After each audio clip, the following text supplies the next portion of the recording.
Oigan, a ver, comenzamos difícil la semana, bloqueos carreteros, bloqueos aduaneros, esto no es bueno para la competitividad del país, esto afecta muchísimo a todos los sectores de la vida económica de México. Podemos entender quizá las demandas de los transportistas que quieren más seguridad o de los campesinos que quieren mejores condiciones de precio para sus cosechas, eso puede ser comprensible. Lamentamos que no haya hasta ahora la capacidad de diálogo suficiente, de acuerdos suficientes, de concesiones suficientes para que esto se pueda resolver.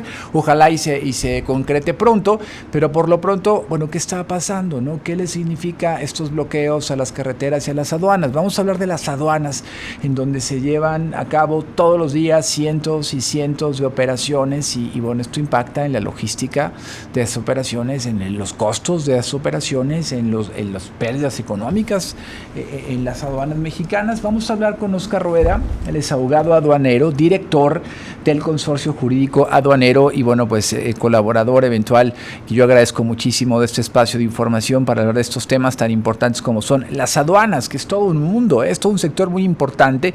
Ya hemos hablado, la última vez que hablamos con Óscar fue sobre la nueva ley de aduanas en México. Bueno, hoy vamos a hablar sobre los impactos de que las aduanas mexicanas, algunas estén hoy bloqueadas. Óscar, me da mucho gusto volverte a recibir en el Bajío Mexicano. ¿Cómo estás? Buenas tardes. Mi estimado Héctor, muy buenas tardes, muchísimas gracias por tenerme de vuelta, encantado de saludarte y platicar contigo de estos temas tan importantes. Gracias, querido Óscar. La última vez hablamos más o menos, ¿no? Sé que no es fácil saber cuántas operaciones hay al día en una aduana, pero a ver, con esta condición de aduanas bloqueadas, mi querido Óscar, ¿qué significa para el país? Porque luego decimos, bueno, pues un bloqueo, ¿no? Y estamos en México tan acostumbrados a veces a estas cosas, pero en el caso de las aduanas, ¿qué significa un día como hoy con aduanas bloqueadas en diferentes puntos del país, Óscar? Claro, Héctor, pues mira, definitivamente se presentan problemas, ¿no? Ya de por sí nuestra operación de aduanas está algo golpeada, pues por estos temas de nuestro gobierno con sus presupuestos austeros, con falta de personal y con toda la burocracia que tenemos, pues ya tenemos atrasos importantes en los despachos aduaneros de mercancías, y si a eso le sumamos los trámites con las dependencias que están fuera de las aduanas, pero que sin sus permisos no podemos liberar la carga, bueno, ya sufrimos todos los días los contribuyentes, pues los atrasos y pues, costos millonarios en realidad que genera el que no podamos despachar nuestras mercancías de las aduanas. Para un contribuyente promedio que tiene un contenedor, digamos que ya vencieron sus plazos libres de almacenajes y demoras, porque bueno, afortunadamente se tienen unos plazos donde no se pagan almacenajes, donde no se paga por tener el contenedor de la naviera todavía en nuestro poder, pero cuando transcurren esos plazos, si el contribuyente, además de todo, ya tiene al transportista adentro de la aduana con la carga arriba del camión, digamos, más o menos se está gastando unos 5,000 pesos al día por la falta de liberación de su mercancía. Entonces, pues estos bloqueos claramente que generan un impacto en cascada, porque hay ocasiones que ya traemos atrasos por toda la burocracia y los trámites normales en las aduanas, y bueno, pues ahora hay que sumarle el factor social, ¿no? Y el factor de estas interrupciones que tenemos a los tráficos habituales. Entonces, claramente hay impactos muy fuertes. Estaba yo revisando, fíjate, por ejemplo, en el año 2024 ¿sí? Se tramitaron unos 22 millones de pedimentos en el año. Claro, hablamos de las 50 aduanas del país, ¿no? Pero habría que hacer la matemática y esto quizá nos indica que cada día en una aduana movida, por ejemplo, como la de Nuevo Laredo, que está siendo afectada directamente por estos bloqueos, pues pudiéramos esperar, no sé si algo alrededor de unas 10,000 operaciones que puedan estar ahí atoradas. Digo, Nuevo Laredo es de nuestras principales aduanas en el país, desde luego, ¿no? 10,000 operaciones al día. A ver, este dato del 24 es bien interesante. 21 millones de pedimentos 21 millones de pedimentos tramitados en el país. En el país, en las 50 aduanas. Esto habla del tamaño, de la magnitud de operaciones que se viven en las aduanas mexicanas y cómo este tipo de escenarios, primero lo que dices, ¿no? La operación ya tradicional, el que haya retrasos, el que no seamos quizá lo más efectivos en nuestros procesos para que fluyan rápido los trámites y los contenedores no se queden ahí tiempo de más. Pero cuando ocurre, además de todo, este tipo de situaciones, bloqueos que cierran la operación, porque evidentemente la aduana se detiene, Oscar, en días como hoy, con bloqueos como los de ahora, la aduana se detiene, no pasa nada. Es correcto, tenemos la operación detenida, no en todas las aduanas, pero sí estamos con impactos a algunas, ¿no? Fronterizas sobre todo. Claro, ¿cuántos hay? ¿Tienes información de cuántas aduanas están afectadas el día de hoy, por ejemplo? Mira, entiendo que hoy tenemos unas 3 aduanas nada más fronterizas directamente afectadas, en donde hay un paro por completo. Ajá. Entre ellas está la de Nuevo Laredo, que es nuestra aduana fronteriza número 1 en el país. Sí. Y si no mal recuerdo, no estoy equivocado, también Reynosa está afectada y quizá Tijuana está afectado. Ok. Nuevo Laredo, Reynosa y Tijuana, que las 3 son muy importantes, Oscar. Las 3 son muy importantes en el intercambio fronterizo.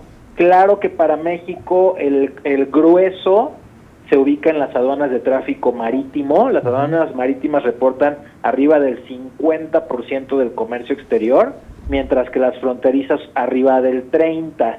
Seguidas por las aduanas interiores, ¿no? Con el resto del porcentaje. Pero bueno, sin duda hay una afectación, pues cuando menos a nuestra principal aduana fronteriza, que es Nuevo Laredo. Estoy conversando con Oscar Rueda, él es abogado aduanero, él dirige un despacho, el Consorcio Jurídico Aduanero, es un experto en estos temas y hoy estamos valorando más o menos, digamos, bocetando más o menos, porque luego es difícil precisar, seguramente más adelante habrá quizá datos más concretos, más precisos, pero estamos más o menos bocetando el nivel de impacto que tiene el bloqueo de una aduana. Hoy hay 3 por lo menos, la información que tiene Oscar Rueda, la aduana de Nuevo Laredo, de Reynosa y de Tijuana, que son aduanas fronterizas, las 3 muy importantes y que por ahí operan todos los días, pues miles y miles y miles de operaciones. El año pasado por lo menos 21 millones de pedimentos en las 50 aduanas mexicanas. Oye, Oscar, ¿qué hacer en estos temas? ¿Cómo hacen ustedes, por ejemplo? ¿Qué estrategias se llevan a cabo, por ejemplo, por las empresas que están ahí a la espera, por los despachos que representan empresas como el tuyo?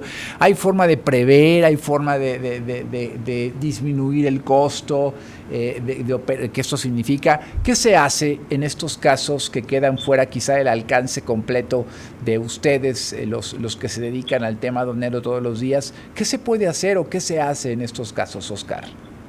Sí, pues mira, lamentablemente en estos casos es de poca previsión. Tuvimos algunos avisos por ahí de que habrían estos bloqueos quizá desde la semana pasada. Entonces, pues muchos de los empresarios lo que optan es definitivamente por no operar estos días, y los que ya tienen la mercancía en la aduana y ya estaban desesperados por salir, pues no queda más que aguantar y esperar a que pase el bloqueo o la contingencia, porque hay N cantidad de contingencias que suceden todos los días. Sí. Y lamentablemente pues el empresario es el que tiene que absorber estos gastos extraordinarios. Y cuando los gastos extraordinarios se vuelven ya ordinarios, pues eventualmente el consumidor empieza a ver el impacto en los precios de los artículos que se venden en el país. Pero por lo general, pues no nos queda más que esperar a que transcurran estas eventualidades, y el que paga pues es el importador, ¿no? Claro. Y ahí, pues digo, quizá el otro lado, y sea algo positivo, pues para la industria del transporte, para los almacenes que están dentro de las aduanas, para las navieras, aunque son normalmente entidades extranjeras y no es lo ideal, pues bueno, hay una derrama adicional, al menos para esas industrias, que se ocasiona por las demoras, las estadías y los almacenajes adicionales. Entonces, pues sí hay una afectación a la mayoría, y un sector muy específico inclusive se ve beneficiado con este tipo de atrasos, ¿no? Que es curioso. Oye, Oscar, ¿qué dicen las leyes mexicanas? A ver, yo entiendo que de pronto haya demandas como estas, muy lícitas, ¿no? Que haya libertad de movilización en México, muy lícito, pero, a ver, ¿Qué dice el marco jurídico? Porque al final también el que no haya un ánimo o una intención o una actitud de orden, de gobernabilidad que pueda llevar de pronto a la anarquía o a perder tanto dinero, en fin. ¿Qué dicen las leyes? Entenderíamos que es ilegal hacer esto y que de alguna forma el Estado mexicano tendría que dar ciertas certezas, porque al final para un inversor mexicano, extranjero, estar en un país en donde las leyes se violan con cierta facilidad, pues no es una buena noticia, no es una buena señal. ¿Qué experiencias hay en otros países? ¿Esto es común, Oscar, en otros países? ¿O en otros países sí hay reglas o se aplican leyes más contundentes para evitar este tipo de pérdidas y sobre todo para dar garantías legales, que de eso se trata, que México sí respete la libertad de expresión desde luego, pero por otro lado respete también la libertad de comercio y las leyes vigentes, Oscar?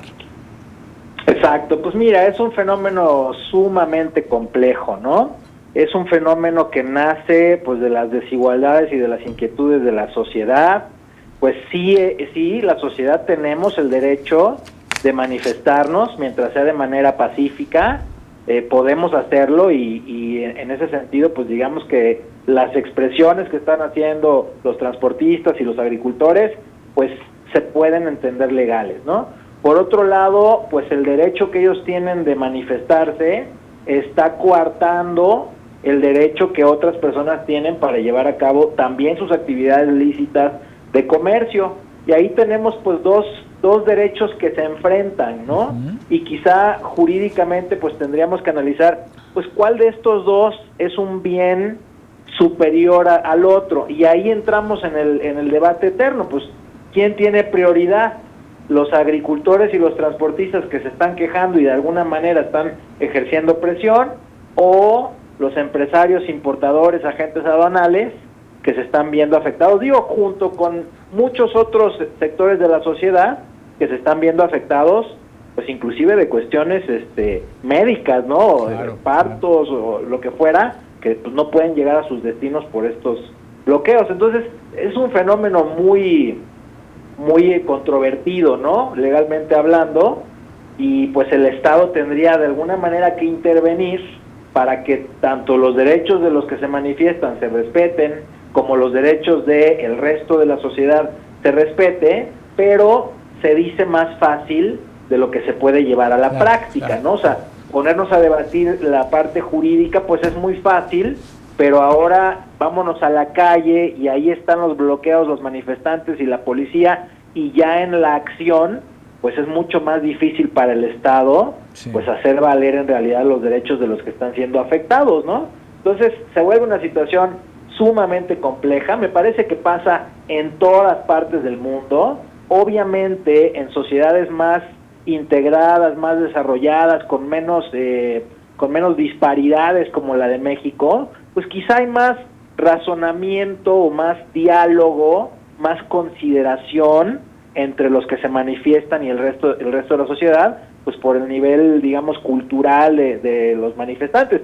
Pero en una sociedad como la nuestra, ¿no? Y que es un fenómeno que se da en toda América Latina, en donde tenemos unas diferencias socioculturales tan marcadas, pues no se toma en consideración a las personas que son afectadas por estos movimientos, ¿no? Bueno, pues así las cosas en el asunto, complejo sin duda. En efecto, ¿no? Esta guerra, este enfrentamiento de derechos por un lado y por otro es complejo luego en la operatividad, pero esperemos que pronto el diálogo, la concertación pueda llegar y podamos seguir transitando de la mejor manera en estos espacios en donde hay miles de operaciones cada día en las aduanas, donde se mueve mucho dinero, mucha logística, mucha certeza jurídica y una imagen país que también vale la pena cuidar. Mi estimado Oscar, te agradezco muchísimo que hayas tomado mi llamada, te mando un abrazo y si tú me lo permites, pues seguimos hablando pronto. Mi querido Héctor, será un gusto platicar nuevamente contigo. Un saludo para ti y para toda la audiencia. Muy buenas tardes. Gracias, buenas noches, Oscar. Oscar Rueda, abogado aduanero, él es director del Consorcio Jurídico Aduanero, hablando con nosotros de las implicaciones logísticas, legales, operativas del bloqueo. Ahora, por lo menos hoy, 3 aduanas fronterizas, Nuevo Laredo, que es la más importante del país, ahí se mueven miles y miles de operaciones cada día, Reynosa y Tijuana.